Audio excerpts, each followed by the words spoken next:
रक्षा उत्पादन के क्षेत्र में नई छलांग। कानपुर में अदानी डिफेंस एंड एरोस्पेस शुरू हो गया है।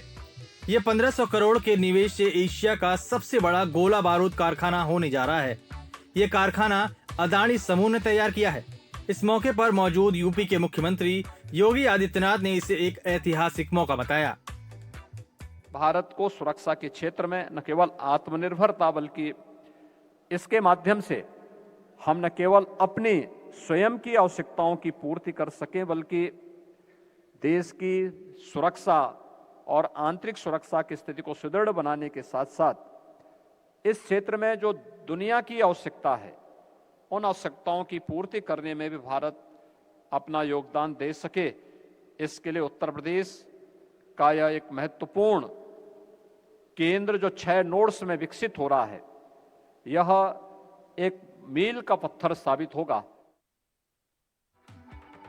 इस यूनिट को रक्षा क्षेत्र में आत्मनिर्भरता के लक्ष्य की ओर एक बड़ा कदम माना जा रहा है। इसलिए इस आयोजन को स्वरक्षा नाम दिया गया है, देश के लिए भी और दुनिया के लिए भी। भारतीय सेना के प्रमुख जनरल मनोज पांडे ने कहा कि सेना के आधुनिकीकरण में इन उद्यमों की बड़ी भूमिका है। As guardians of the nation's security, we are seized with the need to completely wean away from import dependencies for our capability development requirements. Modernization and technology infusion into our war fighting system, therefore, is being given effect in conformity to our commitment to the vision of Atmanirbharta. इस मौके पर रक्षा मंत्री राजनाथ सिंह ने कहा कि देश की रक्षा जरूरतों में कोई कसर नहीं रहने वाली है। अपनी जियोपॉलिटिकल रियलिटीज को देखते हुए भारत के लिए यह आवश्यक हो जाता है कि अपने रक्षा क्षेत्र को मजबूत बनाकर रखें। साथ ही भारत जैसा महान एवं प्राचीन सभ्यता वाला देश, भारत जैसा विशाल अर्थव्यवस्था वाला देश अगर विश्व पटल पर सिग्निफिकेंटली कंट्रीब्यूट करना चाहता है तो उसके लिए जरूरी है कि भारत की स्ट्रेटेजिक ऑटोनॉमी मेंटेन रहे। रक्षा क्षेत्र में अहम निवेश कर रहे अदानी समूह ने देश के प्रति अपनी प्रतिबद्धता फिर दोहराई है।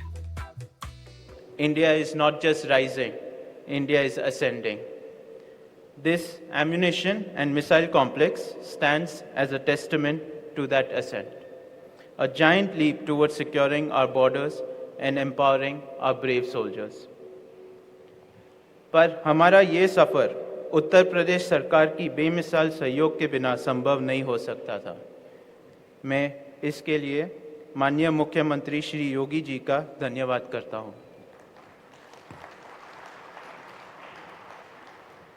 सर, आपने गुड गवर्नेंस को प्राथमिकता देने के साथ ट्रांसपेरेंसी को बढ़ावा देते हुए जिस तरह से प्रोसेस को स्ट्रीमलाइन करने का निश्चय लिया है, आपकी इसी निश्चय ने इस फैक्ट्री को सिर्फ 15 महीने में पूरा करने में अहम भूमिका निभाई है।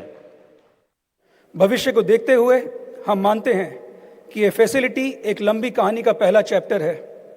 यह सिर्फ एक फैक्ट्री नहीं है बल्कि हमारी सेल्फ सफिशिएंसी और स्ट्रेटेजिक ऑटोनॉमी की ऊंचाइयों तक ले जाने वाला मंच है। Together let us transform this inauguration ceremony into a catalyst for action, translating the potential of this complex into a resounding reality. Let us continue to work hard towards a future where India stands tall on a global stage, not just as a self-reliant nation, but as an inspiration for others. Would like to close with a few lines which have always inspired us to do more for the country. लहरों से डरकर नौका पार नहीं होती, कोशिश करने वालों की कभी हार नहीं होती। मार्च से यहां से तोप गोलों की डिलीवरी भी शुरू हो जाएगी। अदानी समूह ऐसी और 2 यूनिट पर काम कर रहा है। कानपुर से तनिष्क पंजाबी की रिपोर्ट।